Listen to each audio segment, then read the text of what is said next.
Y hoy fue la última cuenta pública del fiscal nacional Jorge Abbott y queríamos conversar con el abogado exfiscal Carlos Gajardo, no solamente sobre lo que es esta institución o lo que ha sido, porque probablemente puede haber algunos cambios si es que se aprueba lo que se está tratando en la Convención Constitucional, pero además hablar algo de justamente el sistema y todas las cosas de justicia que a veces uno escucha un montón de cosas y los titulares dicen una situación y todavía no se ha consolidado alguno de los cambios, pero la dirección sí dice de alguna forma para qué lugar se está corrigiendo, llamémoslo así, el sistema de justicia chileno. Gracias, Carlos Gajardo, por estar con nosotros. Muchas gracias, Fernando, a ti por la invitación a hablar de estos temas. ¿Estás preocupado por lo que pasa en la Convención Constitucional respecto al sistema de justicia? No, para nada. Yo diría que se han adoptado en el Pleno un grupo de decisiones que eran bastante esperadas por el conjunto del sistema jurídico. La más importante, diría yo, tiene que ver con separar de una buena vez las decisiones que tiene que adoptarse en materia de justicia entre lo que es propiamente jurisdiccional, tomar decisiones de las causas que le corresponde a los tribunales, la Corte Suprema y la Corte de Apelaciones, versus lo que tiene que ver con decisiones de carácter administrativo, sancionatorio, nombramiento de funcionarios, de jueces, con la creación del Consejo de Justicia, que era una necesidad muy sentida, muy aspirada por el mundo judicial en su conjunto. De hecho, buena parte, diría yo, de los jueces y la Asociación de Magistrados ha manifestado su disposición favorable a eso. Yo creo que eso es algo muy notable, meritorio y que debiera significar un cambio importante en fortalecer, y eso es lo importante, la autonomía y la independencia de los jueces. Hay un punto que, mira, no tiene que ver necesariamente con procedimientos, que vamos a conversar de eso también, pero sí tiene que ver con una cosa, si tú quieres, que es, tremendamente simbólica en términos ciudadanos.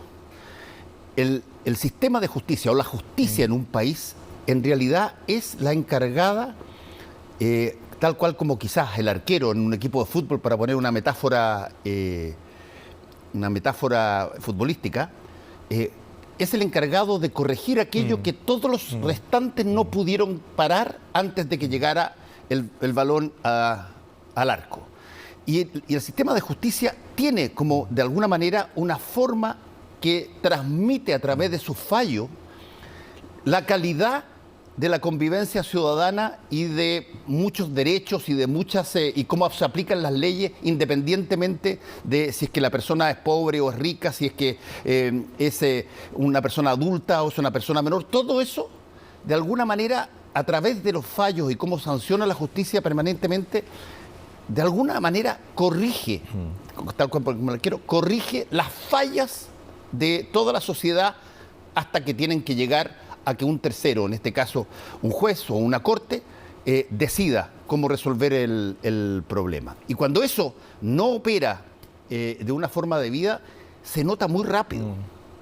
Y en ese sentido, hacer cambios al sistema judicial en un país como el nuestro, que es muy apegado al statu quo y a las cosas que tiene, de alguna manera, está acostumbrado a ver, bueno, causa un poco escozor porque la importancia de la justicia es tal que los cambios, si salen mal, eventualmente pueden producir desórdenes y problemas en otros lados de la misma institucionalidad. Mira, qué bueno que apuntas a esto, porque yo creo que va a la base de si es que tiene sentido lo que se está haciendo. Entonces yo diría la primera reflexión. Lo más importante en un sistema de justicia, creo yo, es la confianza. Es decir, si los ciudadanos confían o no en su sistema de justicia. Un sistema bueno es aquel donde los ciudadanos confían. Un sistema malo, dicho gruesamente, es aquel en que los ciudadanos no confían. Y esto es importante tenerlo presente, Fernando, porque hay actividades en que la confianza no es importante. Te pongo un ejemplo. El caso SQM golpeó fuertemente a la empresa, demostró que era una empresa con malas prácticas de corrupción, etcétera. ¿Qué sucedió con SQM? Después del caso que se destapa, duplicó su valor bursátil, porque es indiferente si tú produces un buen producto, litio, salitre, lo que fuere, y lo vendes a otros países, que te hayas metido en estos problemas, ¿no? En cambio, en el mismo ejemplo, para Penta fue mucho más dramático, porque Penta básicamente vivía de rubros como el bancario, las pensiones, etcétera, que se basan en la confianza. Entonces, pongo este ejemplo para decir que en el sistema de justicia la confianza es fundamental. Y es la mejor manera de poder medir si está funcionando o no.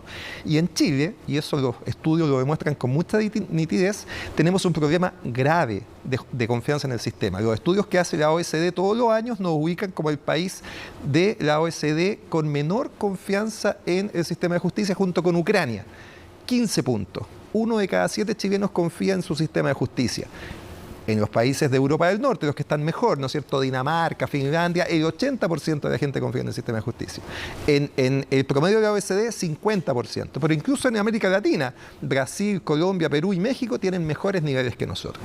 Entonces, a ese análisis que haces tú ¿tiene sentido hacer un cambio? Porque efectivamente el cambio es importante, tiene todo el sentido del mundo. Tenemos un sistema de justicia que no, por los motivos que sean, podemos discutirlo después, que no le da confianza a los ciudadanos, necesitamos hacer cambios importantes. Yo creo que las causas de esta falta de confianza son básicamente una falta de eficacia del sistema. El sistema tiene todavía dificultades para resolver el conflicto que se lleva a su conocimiento, y creo que se ha instalado, y aquí cito a Milton Juica con sus palabras porque lo dijo de una manera que es difícil decirlo mejor, ¿no? Se ha instalado una sensación fundada, esto no es una idea loca, es una sensación fundada de que hay dos sistemas de justicia, uno para el que tiene y uno para el que no tiene. Esos problemas son los que hay que mejorar, y yo creo que sobre todo el segundo, la existencia de estos dos sistemas de justicia, el tema constitucional es fundamental. Fíjate que escuchándote pensaba yo en montones de países que tienen ciertas prácticas que de repente parecieran, puede ser que sea parte del mismo trabajo, pero parecieran que se escogen para mandar mensajes a la ciudadanía respecto de la calidad del sistema de justicia. Te voy a poner un ejemplo.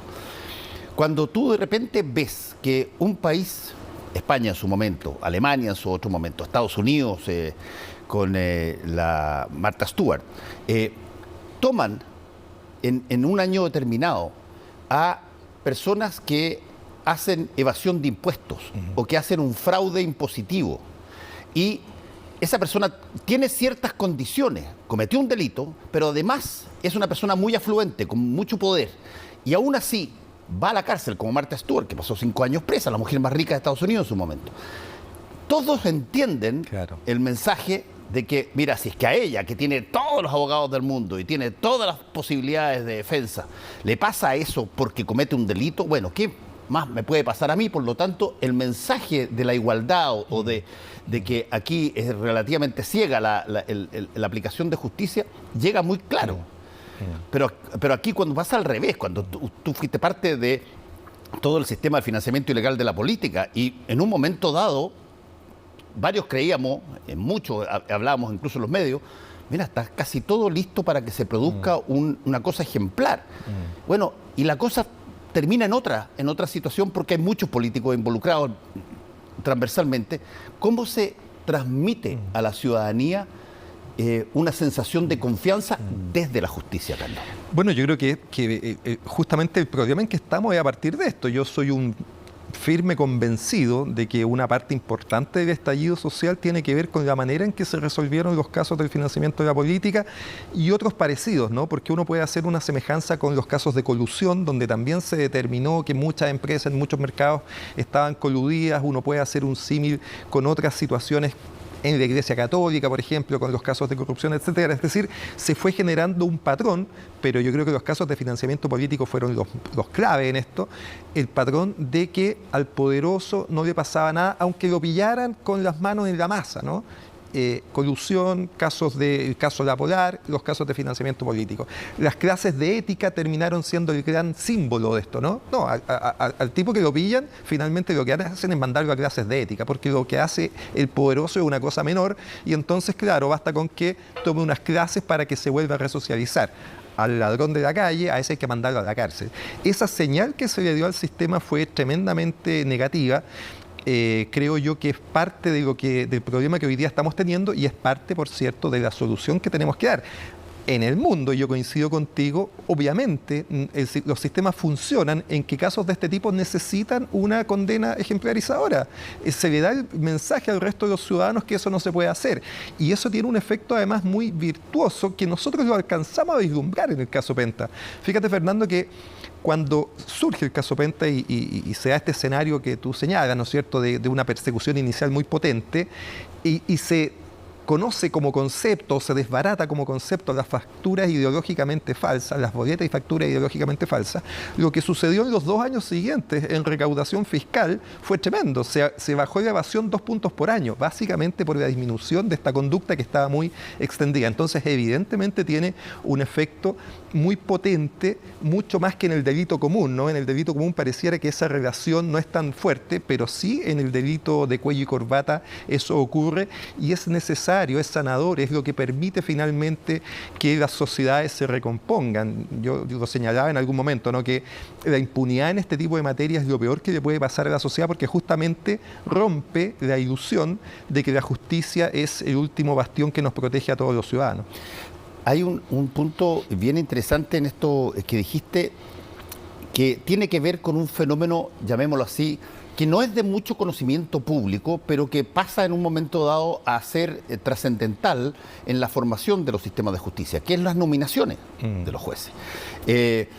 Hay países que tienen jueces elegidos por la ciudadanía. Hay países que los eligen o que la Corte Suprema tiene una forma de generar de alguna manera jueces de tribunales menores, un poco como pasa también en Chile. Aquí tenemos una mezcla de varias fórmulas. Tenemos una mezcla de fórmulas donde hay nominaciones presidenciales, aprobación senatorial, hay ternas que presenta la Corte Suprema para los jueces menores. Toda esa escala, ¿es algo que merece revisarse o de alguna manera ha funcionado o funciona bien? Yo diría que en lo constitucional, desde mi punto de vista, esto es lo clave que hay que modificar. Contra lo que se ha dicho en el último tiempo, ¿no?, de decir hay que tener cuidado con politizar los nombramientos, lo que tenemos en Chile es un sistema extraordinariamente politizado. Piensa tú, Fernando, que todos los jueces de instancia y los jueces de Corte de Apelaciones son nombrados por el Ministerio de Justicia finalmente, ¿no? A partir de ternas que se confeccionan, pero el que decide el nombramiento es el Ministerio de Justicia. ¿Qué más político que eso? Es evidente que el gobierno de turno va a tener un poder muy relevante para el nombramiento de los jueces que están cubriendo las plazas inferiores. Y en la Corte Suprema, al igual que en el Ministerio Público, el Fiscal Nacional, el nombramiento es con participación de los 3 poderes del Estado. La quina la hace la Corte Suprema, de esa quina el presidente elige uno, pero luego la llave la tiene el Senado, que con 2/3 de los votos, es decir, básicamente con un acuerdo transversal, tiene que elegir al ministro o al fiscal nacional. Y aquí ha funcionado de 2 maneras distintas dependiendo si el cargo es colectivo, si es colegiado o unipersonal, porque en el órgano colectivo, como necesita 2/3 de los votos, lo que se generó automáticamente en los 30 años de democracia que tuvimos fue un cuoteo, ¿no es cierto? Uno tuyo, uno mío. Uno tuyo, uno mío. Y así. Y en todo, ¿no es cierto? O sea, así en el Banco Central, en el Tribunal Constitucional. Hasta en el Consejo de Televisión Nacional. En Televisión Nacional, etcétera. Tenemos unos nombramientos pendientes en el Tribunal Constitucional, donde derechamente 2 partidos políticos nombran a sus candidatos, ¿no? Está Gonzalo Fuenzalida, que uno podría decir, bueno, ¿qué conocimiento tiene de constitucionalidad y de constitucionalismo, digamos, y una mujer nombrada de apellido Brecht por la Democracia Cristiana que sí tiene cartas para ejercer el cargo. Pero esa ha sido la tónica, uno y uno. Y en cambio, para el órgano unipersonal, como es el Fiscal Nacional o el Contralor, como ahí no puedes nombrar uno y uno, el sistema funciona con vetos recíprocos. Es decir, yo no, y del otro lado, yo tampoco. Y por lo tanto te termina quedando el que menos conflicto le produce a la clase política. Por lo tanto, los incentivos son bastante claros. Si tú tienes intenciones de ascender en el Poder Judicial, en la Corte Suprema especialmente, o ser fiscal nacional, el mensaje que te da el sistema es clarísimo. No te enemistes con los políticos, no persigas a los políticos. Si tú haces algo en contra de los políticos, no te van a nombrar en la Corte Suprema o en el Ministerio Público como fiscal nacional. Eso es clarísimo y así ha funcionado y por lo tanto a mí me parece que en lo que es constitucional esto es clave.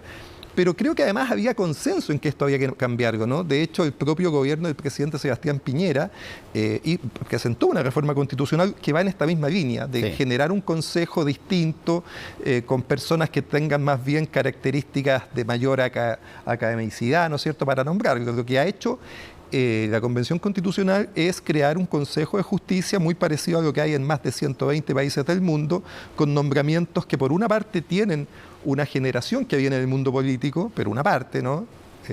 5 cargos son nombrados previa alta dirección pública y una parte importante son nombrados desde el propio Poder Judicial, 8 por los jueces, 2 por los funcionarios, más 2 de escaños reservados, ¿no? Se forma un comité, una comisión de 17 personas que van a tener esta atribución. A mí me parece que eso es adecuado. Ahora, no es esto la llave mágica para resolver todos los problemas. Esta es una cosa importante porque asegura mayor independencia y mayor autonomía. Pero hay otra serie de temas donde hay que ir metiendo mano, que tienen que ver con gestión, que tienen que ver con modificar ciertas leyes que todavía se nos han quedado atrás, y en el Ministerio Público pasa lo mismo. En el Ministerio Público aún esto no ha llegado al Pleno, está todavía en las comisiones, pero la idea va un poco por el mismo sentido, sí, ¿no? De separar las funciones de persecución. Hay una diferencia porque alguien planteaba el otro día que bueno, pero algunos cargos públicos del presidente de la República tienen que pasar por la venia del Senado también. Sí, pero hay una diferencia muy grande entre un nombramiento y por ejemplo, el nombramiento por el Senado de un fiscal nacional, llamémoslo así. Y la diferencia es que cuando estamos hablando de cargos políticos, es relativamente lógico que tú puedas llegar a acuerdos con el gobierno entrante en términos de situaciones que afectan cargos políticos. Pero cuando a ti te dicen que vas a nombrar a un juez que se supone que es independiente, es imparcial y todo lo demás, ya la cosa se pone más compleja. Y por eso es que creo yo que fue muy decidor la batahola que se generó en torno a la propia y muy sincera confesión que hizo el fiscal Abbott, cuando él dijo que se había reunido con varios senadores antes de la votación de él. Lo que parecía muy, muy raro en ese momento, pero no me cabe la menor duda que no fue el único candidato a fiscal nacional que se reunió con gente del Parlamento antes de ser nombrado, ¿sí? No fue el único, no fue el primero, pero fue, digamos, ¿no? Y el que lo hayan hecho otras personas no cambia el que fue una muy mala práctica y que nos lleva a estar en la situación en que estamos, porque el problema adicional que sucedió ahí, Fernando, es que además esa era la misma clase política que estaba siendo investigado, ¿no? Exacto, se dio la coincidencia muy mala, ¿no? Que en el año 2015, a fines, cuando el caso Pentes, Secueme, Corpesca estaba en pleno apogeo, correspondía cambiar al fiscal nacional y por lo tanto la clase política tuvo la llave maestra para desactivar esta investigación. Si ellos tenían que nombrar a la persona que iba a continuar esta investigación y por lo tanto la decisión pública, si esto tampoco fue tan escondido, ¿no? Los senadores decían, nosotros vamos a nombrar a personas que nos den garantías de que esta investigación se va a llevar adelante con determinadas maneras. El fiscal Abbott públicamente, antes de ser nombrado, dijo que iba a acotar las investigaciones, que se iba a respetar la presunción de inocencia de una mayor manera, etcétera. Solo mensajes destinados a calmar las aguas, a dar garantías de que la investigación iba a ser de una manera distinta si él era nombrado, lo que efectivamente ocurrió. Se reunió, lo fuimos sabiendo además esto por gotas, ¿no? Porque el 2015 nos enteramos que se había reunido con Girardi en su domicilio, el 2018 nos enteramos que se había reunido con Hernán Larraín en las oficinas de un abogado de la plaza, y el 2021, el año pasado, nos enteramos en una entrevista justamente de un periodista de este canal, de Daniel Matamala, que se había reunido con Jorge Pizarro, que era uno de los investigados en el caso, ¿no? O sea que la gravedad ya era por supuesto mucho mayor, en reuniones que la Constitución prohíbe. La Constitución lo que establece son audiencias públicas, lo decía la actual Constitución, para este tipo de nombramientos. Todo ese episodio, por cierto, terminó de mancillar, diría yo, el prestigio que podía tener la institución del Ministerio Público y sobre todo del fiscal nacional. Y bueno, justamente hoy día fue la cuenta pública, la última cuenta pública del fiscal Abbott, que yo creo se retira de este ejercicio con muchas sombras en su desempeño. Carlos Gajardo, una organización como el Ministerio Público o la Defensoría, que también quizás lo conociste bastante bien, que funciona bajo los cánones que de alguna manera hemos planteado y que funciona de acuerdo a directrices que emanan de alguien escogido, en este caso por la forma en que se hace a través del Parlamento y de las nominaciones presidenciales y todo. ¿Cómo es la relación de esas personas con la aplicación de justicia?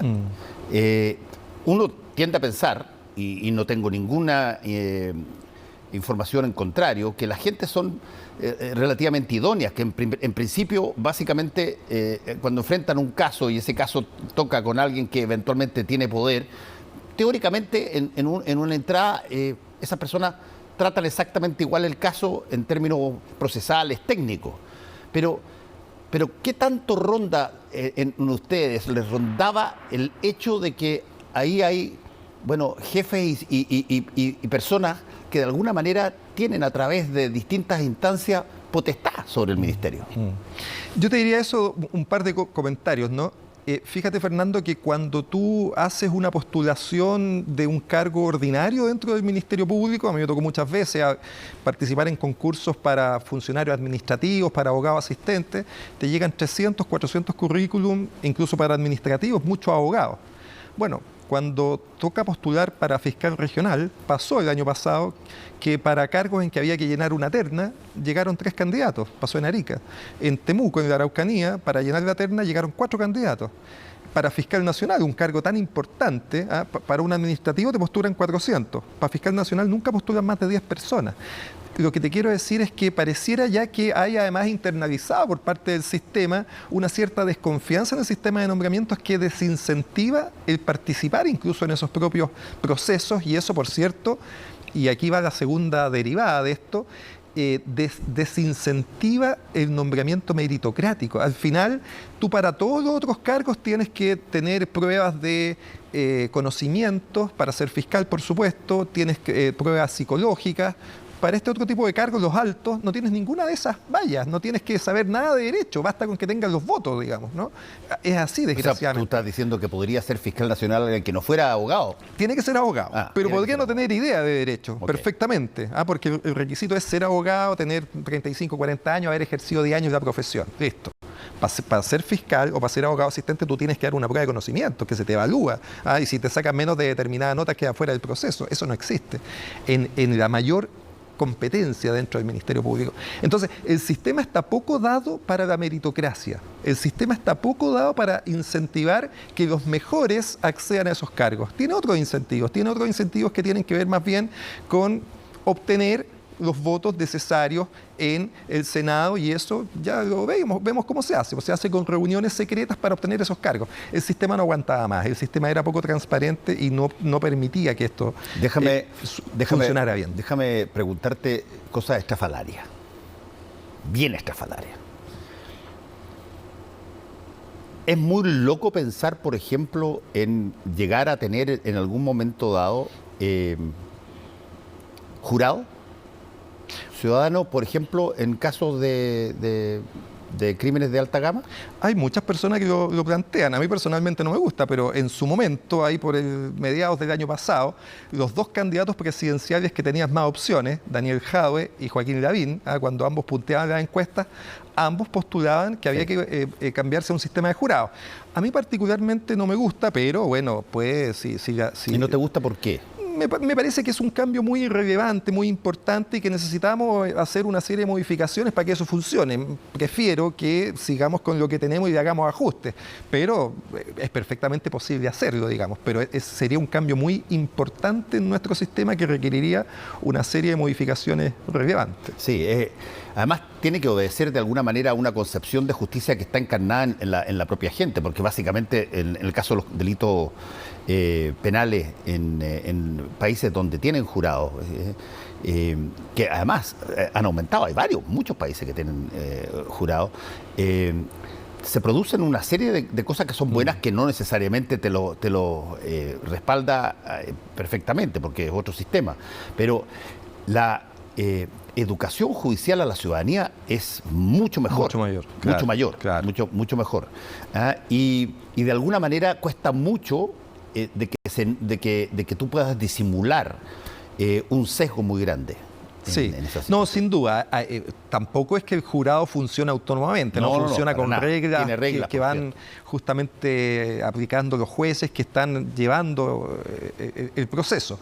Y yo creo que efectivamente haría falta mayor pedagogía, sobre todo en eso. En Chile, por diversos motivos, ¿no? Pero hemos tenido durante los últimos 20, 30 años una escuela de populismo penal muy fuerte en la clase política, que a cada problema de seguridad pública la respuesta ha sido la misma: aumentar las penas, aumentar las facultades de las policías, intentar encarcelar a más personas. Ese sistema, yo creo que en los 30 años que hemos tenido ha fracasado rotundamente, y hoy día estamos en una situación bien compleja en materia delictual, ¿no? El subsecretario de Prevención del Delito lo ha dicho con palabras bien brutales. Creo que tú lo estuviste entrevistando, ¿no? Que nos decía: estamos en el peor momento desde el retorno a la democracia, y las cifras acompañan ese acerto brutal. Yo creo que el populismo penal le ha hecho harto daño a la manera en que combatimos el delito en nuestro país, porque creo que hemos dejado de lado formas de combatir lo más inteligente, que es lo que necesitamos: mayor focalización, ¿no? Preocuparnos más del delincuente prolífico, preocuparnos un poquito más de cómo evitamos que los menores deserten de la escuela, preocuparnos un poquito más de qué hacemos para que la persona que va saliendo de la cárcel tenga alguna posibilidad de reinsertarse y su camino no sea nuevamente volver a la cárcel. Todo eso está muy dejado de la mano del gobierno, del Estado, está muy entregado a que pase cualquier cosa, y solo nos preocupamos de intentar subir penas, dar mayores facultades y meter más gente a la cárcel, cosa que yo creo que ha fallado rotundamente.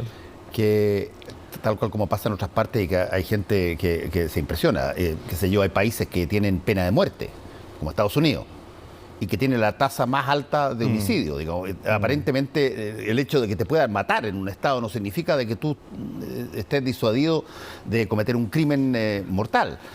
Porque me imagino que en gran medida uno está medio enajenado cuando hace todo ese tipo de cosas. Pero en el caso chileno, donde las penas son menores, son penas de cárcel, de tiempo, toda la persona que entra a una cárcel, tarde o temprano, inevitablemente sale. Va a salir. Claro. Y lo que se le devuelve a la sociedad de la salida de la cárcel, bueno, ¿quién lo mejora, digamos? Bueno, esa reflexión que es muy potente, ¿no es cierto?, no la estamos haciendo en Chile. Nosotros lo que tenemos, para decirlo gruesamente, es una gran escuela del delito. Al que metemos a la cárcel, lo que estamos haciendo es perfeccionarlo, darle redes, porque vuelven a salir a cometer delitos con la gente que conocieron adentro, y hacer que cometan delitos probablemente más graves que los que cometieron cuando ingresaron.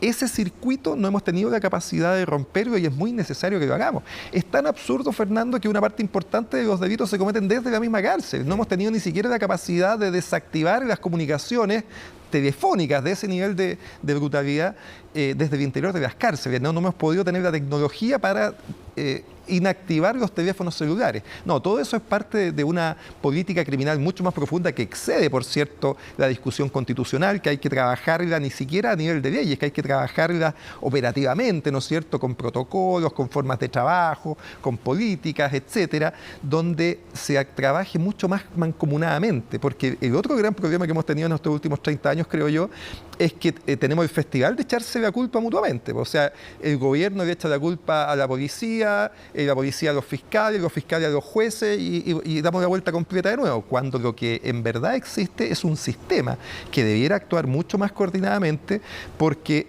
la mala evaluación es del sistema en su conjunto, no es del fiscal X, del juez Y o del policía Z, es el conjunto del sistema el que nos da las respuestas que la ciudadanía espera. Carlos Gajardo, te quiero agradecer por haber estado con nosotros hoy día. Muchas gracias a ti por la invitación.